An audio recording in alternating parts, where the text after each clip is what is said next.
नमस्कार मित्रांनो, सुस्वागतम. मुरंबा मालिकेच्या आजच्या भागामध्ये आता माही आणि शशिकांत हे घरी येतात. घडलेला सर्व प्रकार सीमा आणि नैना या दोघींना सांगतात. तेव्हा सीमा म्हणते की माही, अगं बाळा, काही तुम्हाला दोघांना झालं तर नाही ना?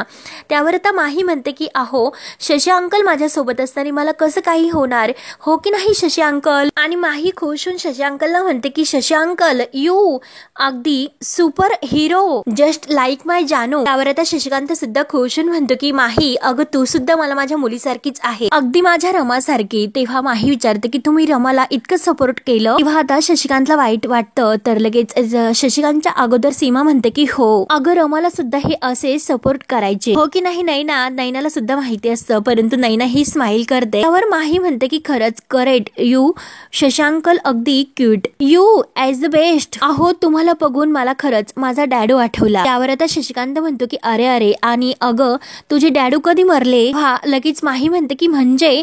तर लगेच आता नैना म्हणते की अगं मरले मेमरीन म्हणजे अगं आठवण कधी आली आठवण? तेव्हा आता माहीला असं सांगायचं असतं की आता जेव्हा माझा डॅडू अगोदर खूप असा प्रेम करायचा माझ्यावर, परंतु ती देविका त्याची वाईफ बनून जेव्हा त्याच्या आयुष्यामध्ये आली तेव्हा मात्र त्याने खूप मला असं इग्नोर केलं. त्यावर आता नैना म्हणते की अगं इग्नोर केलं म्हणजे दुर्लक्षित केलं. त्यावर आता माही नैनाला म्हणते की अगं तू असं सर्व काही अगदी अर्थ का समजावून सांगते? शशी अंकलला सगळं काही कळतं, कारण माही आता इंग्रजीमध्ये बोलत असते.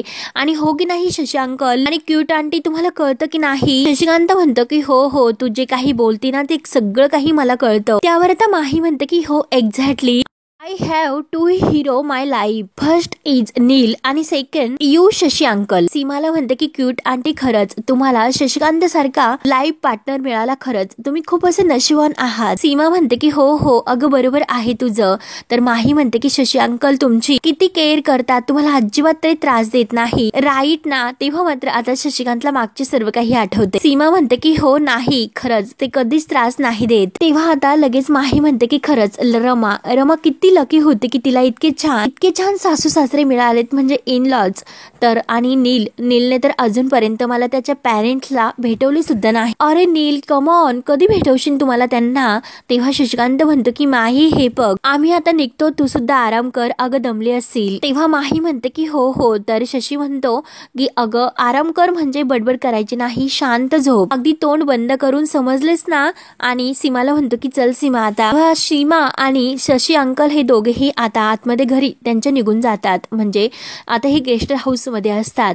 तर आता माही ही ते गेल्यानंतर नैनाला म्हणते की शशी अंकल खरंच किती काइंड आहेत, त्यांना असं जास्त कौतुक केलेलं सुद्धा आवडत नाही, कारण शशिकांतला आता थोडंसं वाईट वाटलेलं असतं, म्हणून ते दोघेही आपल्या रूम मध्ये येतात. तेव्हा सीमा विचारते की तुम्हाला पाणी देऊ का? तेव्हा आता शशिकांत अगदी गिल्ट फील म्हणत असतो की सीमा, अगं माही जे बोलली ना ते अगदी मनावर घेऊ नकोस. अगं माहीला माहिती नाही की मी तुला किती त्रास दिला ते, ती घरामध्ये नवीन आहे, त्यामुळे तिला सगळं काही अगदी चांगलं वाटतं. अगं हे सगळं काही मी तू मला माफ करावं यासाठी नाही सांग, आणि खरं तर माझ्या पापांचा घडा पूर्णपणे भरलेला आहे, तो इतक्यात रिकामा नाही होऊ शकत. अगं पण मला आशा आहे की कधी ना काळी तू मला माफ करशील ना तू माफ? तेव्हा सीमा विचारते की आपण आता झोपूयात, चला बरं, उशीर झाला. म्हणून ती शशिकांतच्या हातातील ग्लास घेते. तर शशिकांत तिला म्हणतो की सीमा, अगं मला काहीतरी तुला सांगायचं आहे. तेव्हा मात्र सीमा काही उत्तर देत नाही आणि लगेच ती बाजूला होते.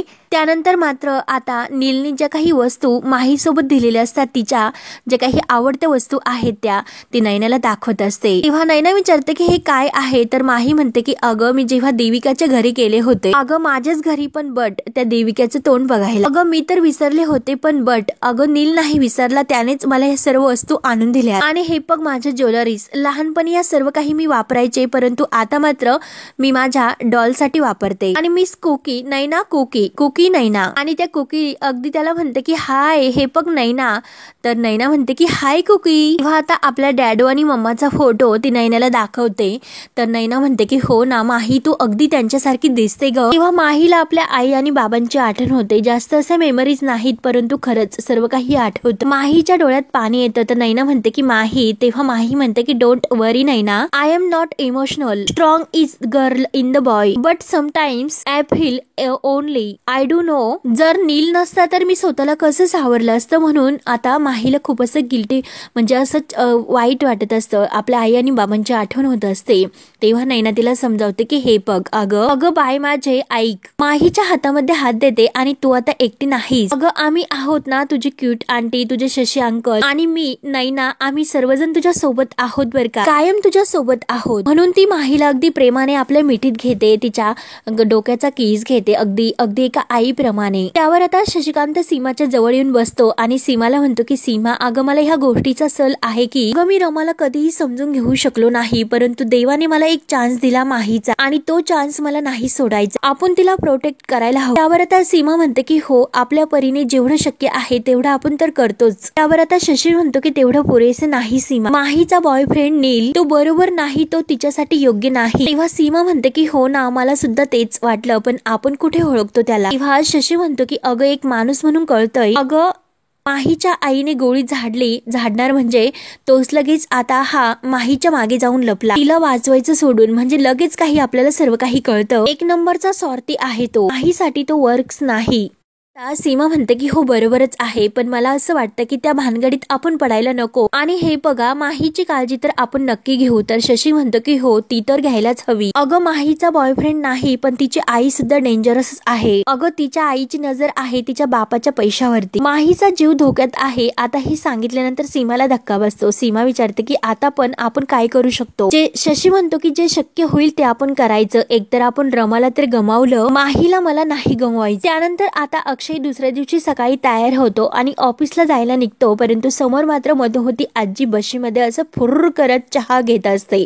अक्षयचं तिच्याकडे लक्ष जातं. तेव्हा अक्षय तिच्या समोर मुद्दाम आजी आजी असा आवाज देतो, कारण आज मात्र ह्या मधोमधी आजीच्या नाकावर टिचून अक्षयला आजीला ऑफिसला घेऊन जायचं असतं. तेव्हा आता आजी म्हटल्यानंतर मधोमधी आजीचं लगेच अक्षयकडे लक्ष जातं. एवढ्यात पार्वती आजी बाहेर येते आणि काय रे अक्षय असं विचारते, तर काका सुद्धा तेथे चहाच घेत असतात. तेव्हा अक्षय आजीच्या हाताला धरतो, तर आजी म्हणते की अरे अक्षय, तेथे मधुमती समोर आहे. त्यावर आता अक्षय म्हणतो की तू उगाच घाबरू नको, मी आहे ना तुझ्या सोबत, चल बरं. म्हणून तो आजीला घेऊन जायला निघतो. तोच लगेच मधुमती मोठ्या आवाजात म्हणते की पार्वती, घराबाहेर पाऊल टाकायचं नाही सांगितलं ना मी तुला, तर तू विसरलीस का ते सर्व. त्यावर आता अक्षय म्हणतो की आजी मी हिला घेऊन चाललो. तर लगेच मधुमती आजी म्हणते की खबरदार बाहेर पाऊल टाकलंस तर ही मधुमती काय करेल हे तुला ठाऊक नाही. अक्षयला तर ह्या मधुमतीचा खूप असा रागच असतो. तेव्हा मधुमती आजी तर मुद्दाम पार्वती आजीला घाबरवते की मी पोलिसात जाईल, मी मधुमती नावाची आहे, सर्व काही अगदी पोलिसांना सांगेल आणि पार्वती तुला पोलीस अटक करतील. आणि आपला पदर सावरत म्हणते की भीतीचं दुसरं नाव मधुमती आहे, लक्षात ठेव. तेव्हा पार्वती आजी तर खूप घाबरते आणि आनंद तर खाली येतो आणि हे सर्व पाहतो. काका सुद्धा तेथे असतात. काका सुद्धा काही उत्तर देत नाही आणि तेवढ्यात जान्हवी सुद्धा बाहेर येते. तर अक्षय हा थोडाही त्या मधुमती आजीला घाबरायला तयार नसतो.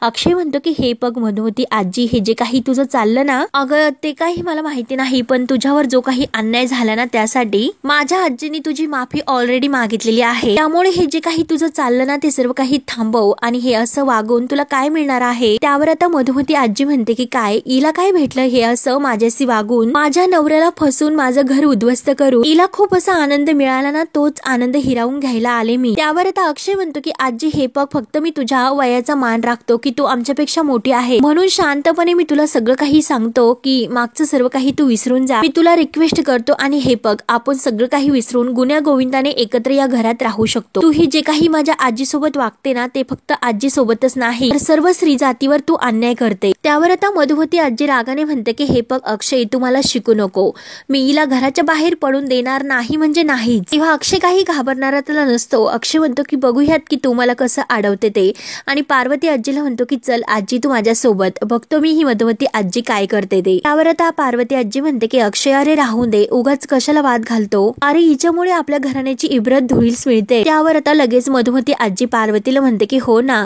तुला तर खूप अशी घराच्या इब्रतीची काळजी आहेच ग, काय जायचं नाही कुठेही. तर अक्षय हा पार्वती आजीला म्हणतो की आजी मी तुला सांगितलं ना, तू कुणाला घाबरण्याची काही गरज नाही म्हणून, चल बरं. तेव्हा लगेच मधुमती म्हणते की नाही, तू बाहेर जायचं नाही, नाही म्हणजे नाही.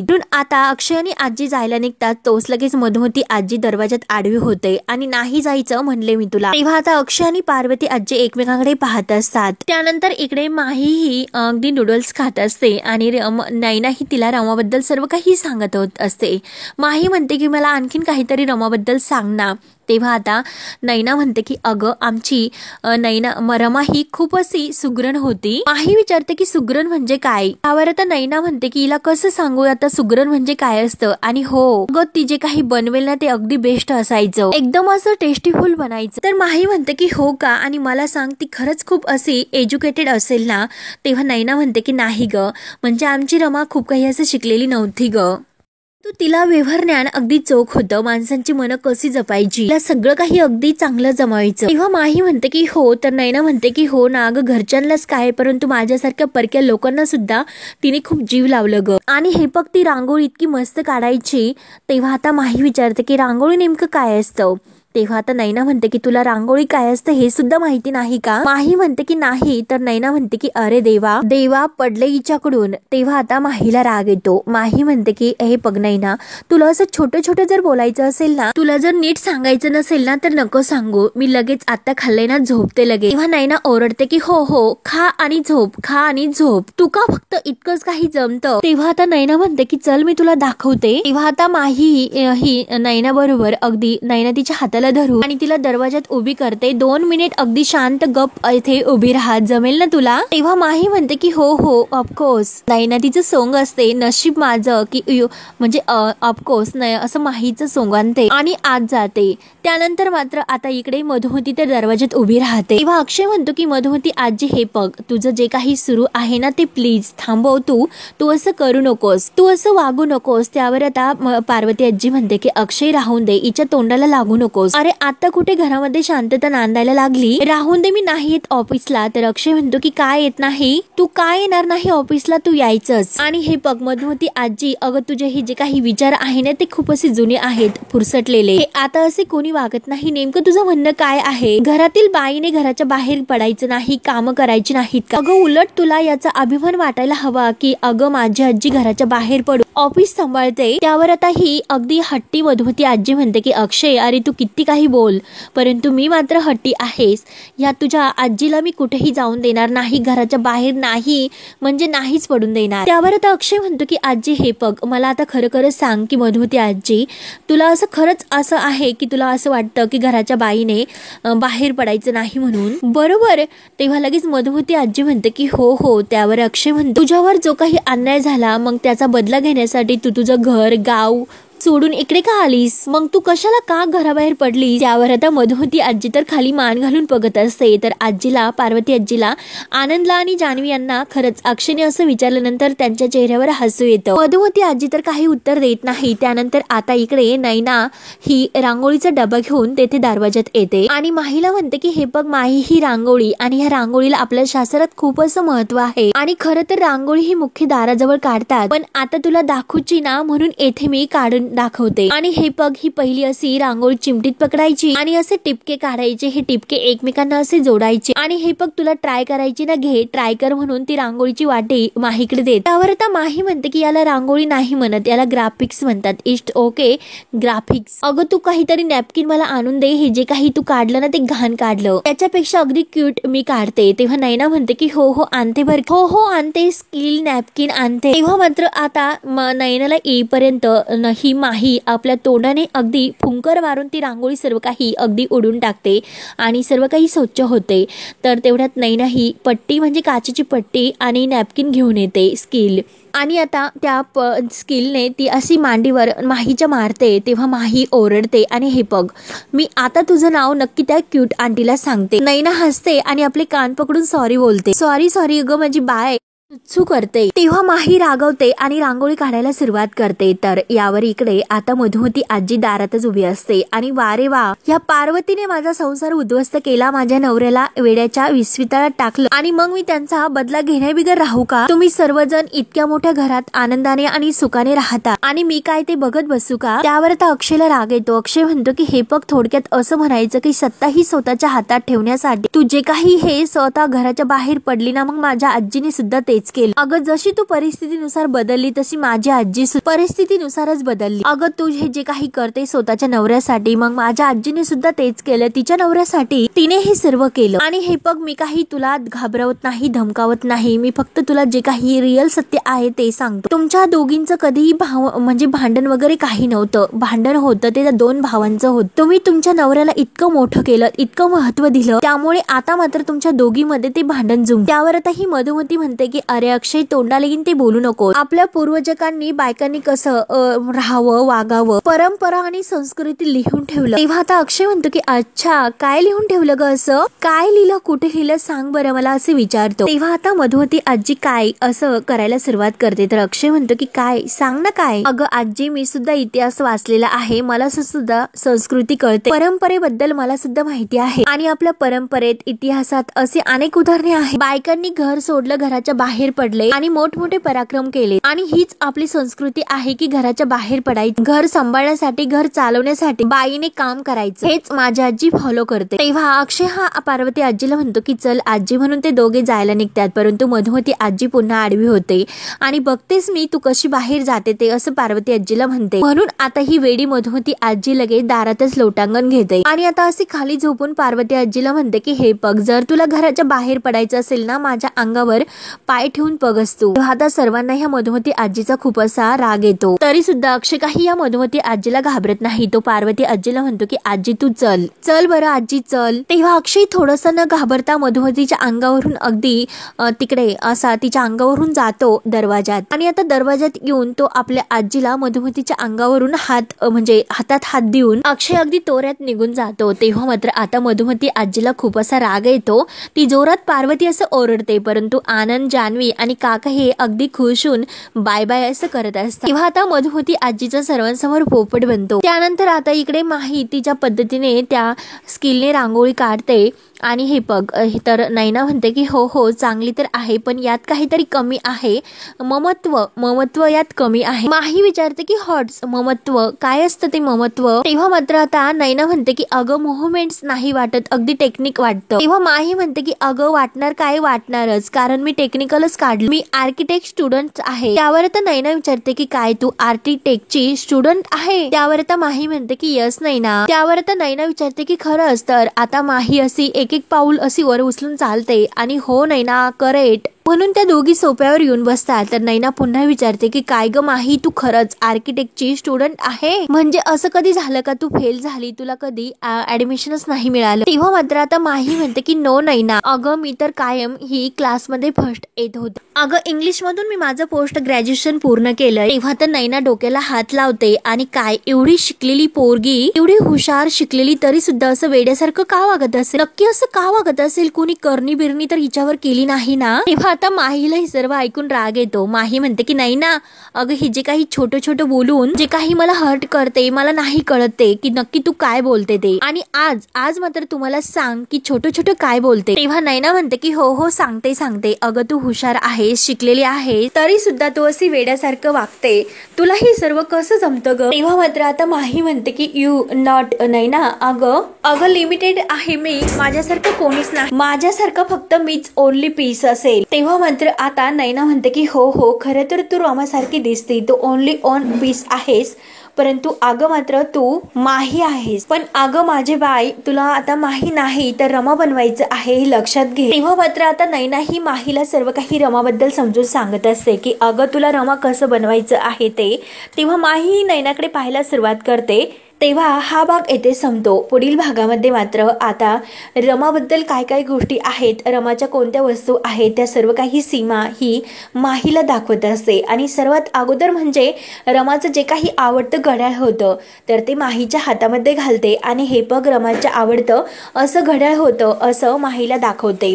माही ते घड्याळ आपल्या हातामध्ये घालून इतकी खुश होते आणि नाईस असं म्हणते. तेव्हा मात्र आता हे सर्व काही अक्षयला दाखवायचं असतं, परंतु मात्र चेहरा समोर काही आणवायचा नसतो, म्हणून आता माही मुद्दाम झाडाच्या मागे लपते आणि आपला हात पुढे असा अक्षय समोर धरते आणि ते घड्याळ काय आहे तर ते आता अक्षयला दाखवत असते. अक्षय मात्र आता माहीच्या हातातील ते घड्याळ बघून म्हणतो की रमाचं घड्याळ आणि तो अगदी खुश होतो. तेव्हा माही ही तीनदा ते घड्याळ अक्षयला दाखवत असते. रमा परत आली की काय म्हणून अक्षयला खूप असा आनंद होतो. तो अगदी आनंदाने माही जवळ येतो आणि माहीचा हात पकडतो. तेव्हा मात्र आता माही खूपच घाबरते. तिला माहिती नसतं की आता येथे अक्षय आला म्हणून. तेव्हा आता हात पकडल्यानंतर आता काय करू असं माहीला काही सुचत नाही. तर अक्षय हात पकडूनच ठेवतो आणि रमा असे म्हणत असतो, कारण त्याला तर असे वाटतं की नक्की आपली रमाच आलेली आहे म्हणून.